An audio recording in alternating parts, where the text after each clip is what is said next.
ان سے برداشت نہیں ہو رہا کہ وہ عوام جسے ہم اشارہ کرتے تھے لیفٹ کا تو لیفٹ ہو جاتی تھی، اشارہ کرتے تھے رائٹ کا تو رائٹ ہو جاتی تھی، وہ اب ہم سے سوال کیوں پوچھ رہے ہیں، ہماری حب الوطنی کیوں کویسچن کی جا رہی ہے۔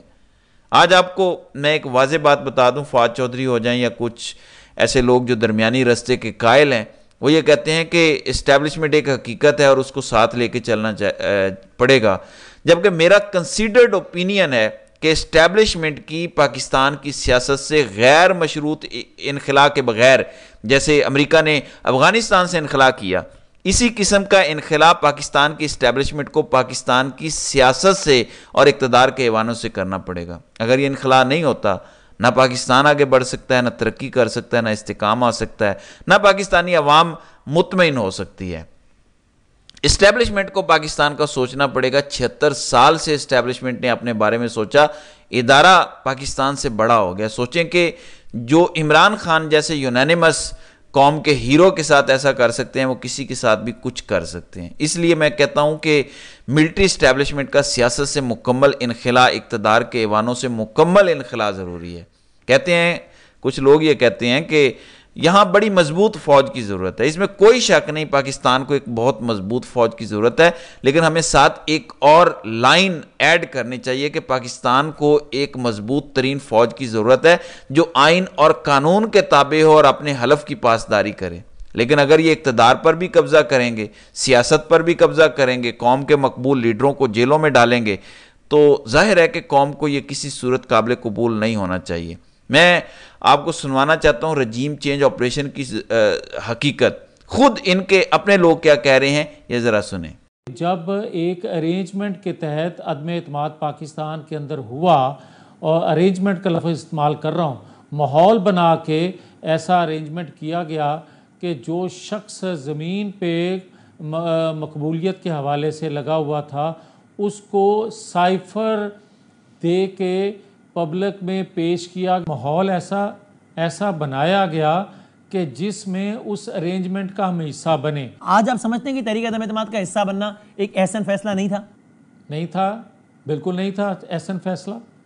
بالکل جو اس وقت یہ ماحول بنایا جا رہا تھا کہ 15 سال فلاں شخص رہے گا، صدارتی نظام آ جائے گا، پاکستان جو ہے وہ ڈیفالٹ کر جائے گا، پاکستان کے اندر جو چیزیں وہ کرنے جا رہا ہے اس سے بربادی ہو جائے گی۔ جی اب یہ خود مان رہے ہیں کہ ہمیں ملٹری اسٹیبلشمنٹ نے کہا کہ وہ جنرل فیض کو لے آئے گا، 15 سال یہاں پہ حکومت کرے گا، وہ یہاں پہ صدارتی نظام نافذ کر دے گا، آپ کو تن کے رکھ دے گا، تو اس لیے ہم نے یہ کیا۔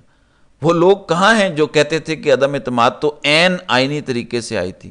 اب تو یہ خود کہہ رہے ہیں کہ ارینجمنٹ ہوا تھا۔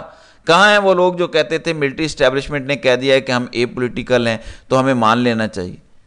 جب وہ پریس کانفرنس ہوئی D G I S P R کی، جس میں انہوں نے کہا کہ جب سے نئی حکومت آئی ہے ڈالر مضبوط ہو گیا ہے، سٹاک مارکیٹ بھی مضبوط ہو گئی ہے، یہ وہ لمحہ تھا جب سب سچویشن کھل گئی تھی کہ اب یہ چوروں کے ساتھ کھڑے ہوں گے اور اپنی ہی قوم پر ظلم کریں گے۔ تو میرا یہ کنسیڈرڈ اوپینین ہے کہ ملٹری اسٹیبلشمنٹ سیاست سے جب تک پوری طرح سے نہیں نکل جاتی، طاقت اور اقتدار کے ایوانوں سے پوری طرح نہیں نکل جاتی، پاکستان وائبل نہیں ہے، پاکستان لیویبل کنٹری بھی نہیں ہے۔ حالانکہ سب کچھ ان کے کنٹرول میں ہے، پھر بھی پاکستان میں استحکام نہیں آ رہا۔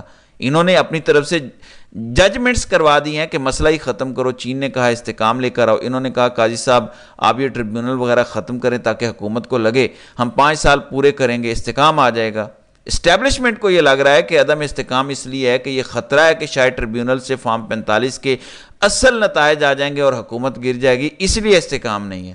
انہوں نے ہر چیز کا غلط مطلب لیا، ان کا گراسپ نہیں ہے، ان کی انڈرسٹینڈنگ بڑی محدود سی ہے، ان کی ٹریننگ بڑی محدود سی ہے، ان کا ویژن بڑا نہیں ہوتا، ہو ہی نہیں سکتا۔ اس لیے ہم سمجھا رہے ہیں کہ ان کا سیاست سے نکلنا اور اقتدار کے ایوانوں سے نکلنا پاکستان کی بقا کا مسئلہ بن چکا ہے۔ اس کو آپ نے سمجھنا ہے۔ ایک ہے بارڈر کا دفاع، وہ بڑا ضروری ہے، ایک ہے پاکستان کی سیاست اور اقتدار، وہ تباہی ہے پاکستان کی، وہاں اگر انٹر ہوں گے تو پاکستان کی تباہی ہے، بلکہ ملک سے غداری ہے، کیونکہ اپنے حلف کی خلاف ورزی ہے۔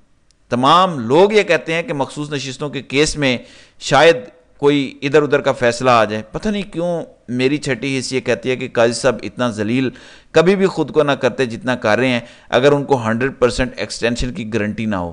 اور اس کی طرف ایک اشارہ ہے، دیکھیں ایک کمیٹی ہے جو بینچ بناتی ہے اور ہر بینچ قاضی صاحب کی مرضی کا بن رہا ہے. اب یا تو منیب اختر قاضی صاحب کے ساتھ ملے ہیں اندر کھانے، یا منصور علی شاہ ملے ہوئے ہیں. اطلاعات یہ ہیں کہ منیب اختر تو اختلاف کر رہے ہیں لیکن منصور علی شاہ ہر بینچ بنانے میں ان کا ساتھ دے رہے ہیں. بظاہر ایسا نظر آتا ہے کہ منصور علی شاہ جب لائیو نشریات چل رہی ہوتی ہیں تو بڑے آئینی بنتے ہیں، لیکن اندر خانے وہ قاضی کو سپورٹ کر رہے ہیں.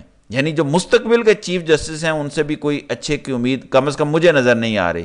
ظاہر ہے اتنا بڑا تو نہیں ہوگا جتنا قاضی صاحب کے ہوتے ہوئے ہے، کیونکہ وہ تو بالکل ٹاؤٹ بن چکے ہیں، لیکن منصور علی شاہ جو کردار ادا کر رہے ہیں انڈر دا ٹیبل، میرے خیال میں وہ بڑا خطرناک ہے.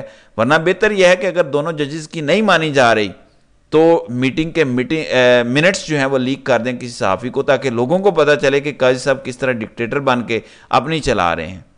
تو جیسے کہا جا رہا ہے کہ جس طرح سے ٹریبیونلز کو ختم کیا گیا، اگر قاضی صاحب اس بینچ کے سربراہ نہ ہوتے تو کورٹ رپورٹرز کہتے ہیں کہ کسی صورت الیکشن کمیشن کو اس کیس میں جیت نہیں ملنی تھی. لیکن قاضی صاحب نے پھر کیا فیصلہ جب ججوں کو اندر لے گئے.